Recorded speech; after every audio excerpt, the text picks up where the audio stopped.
In charge साहब ने कहा कि जो हमारा कार्यक्रम चल रहा है उसको और गति से अब आगे जाए, क्योंकि समय कम है आगे।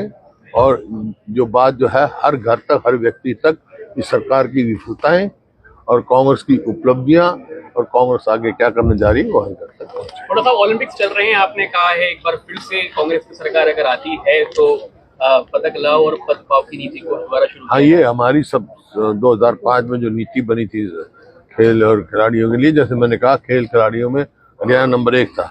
यहाँ 2010 में जब कॉमनवेल्थ हुए, देश को 38 गोल्ड मेडल मिले थे। 38 में 22 हरियाणा के। ओलंपिक हुई, 6 मेडल मिले हरियाणा को, तो अपने 4 हरियाणा के 6 में से। और अब भी जब ओलंपिक की शुरुआत है, सबसे पहला मेडल हमारी हरियाणा की बेटी मनु भाकर लेके आई है। दूसरा ब्रोंज भी मिला आज को, पहले एक ब्रोंज उनको मिला है। ये सब उस नीति का है।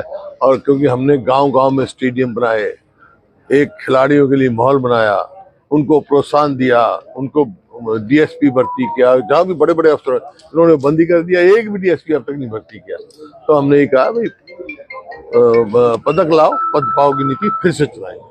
थोड़ा सा प्रदेश बात करें, लोकसभा चुनाव में जिस तरीके से परिणाम आए उसके बाद प्रदेश में जो माहौल है वो बदल गया। कहीं ना कहीं अधिकारी जो है वो अब कांग्रेस की सुनने भी लग रहे हैं। किस तरह देखते हैं? ऐसा माहौल बन गया कि कांग्रेस की सरकार अब जो है हरियाणा में। चलो अधिकारी तो सुनने लगे, मीडिया वाले भी सुनने लगे। एक सवाल और है जी, लोकसभा प्रत्याशी थे यहाँ से गुड़गांव से, लोकसभा प्रत्याशी थे गुड़गांव से, और गुड़गांव और बादशाहपुर सीट से जो है वो 1-1 लाख वोटों से हारे। इन्हीं कार्यकर्ता, यही तो कार्यकर्ता थे। तो ऐसे में अब विधानसभा चुनाव में क्या भारी का उम्मीदवार आएगा या इन्हीं में से?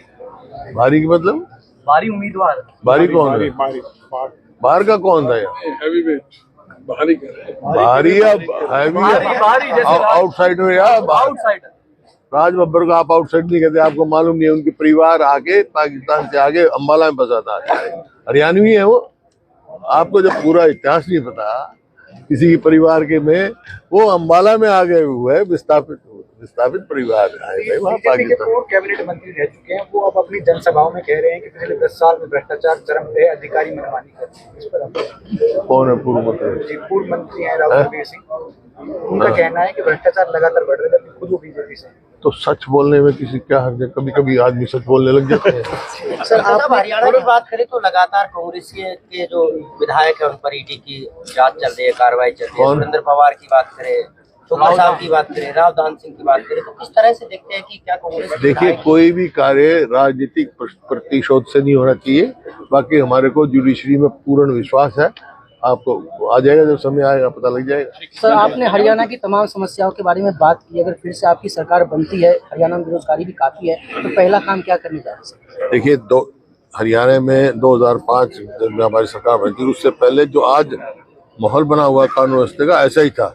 सबसे पहले काम हमने किया था बदमाशों को, हमने कहा था बदमाशों छोड़ दो या हरियाणा छोड़ दो। पहला तो ये काम करेंगे, इन बदमाशों की हरियाणा छुड़वाएंगे। रोज फिरौतियां मिल रही हैं, रोज कत्ल हो रहे हैं।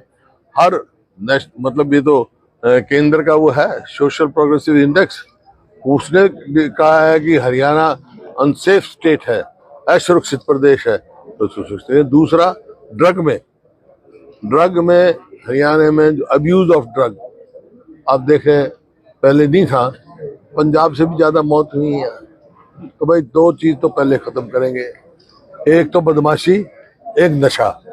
जो नशे से हमारी युवा पीढ़ी बर्बाद हो रही है, और रोजगार के सौदर पर जब प्रदेश का माहौल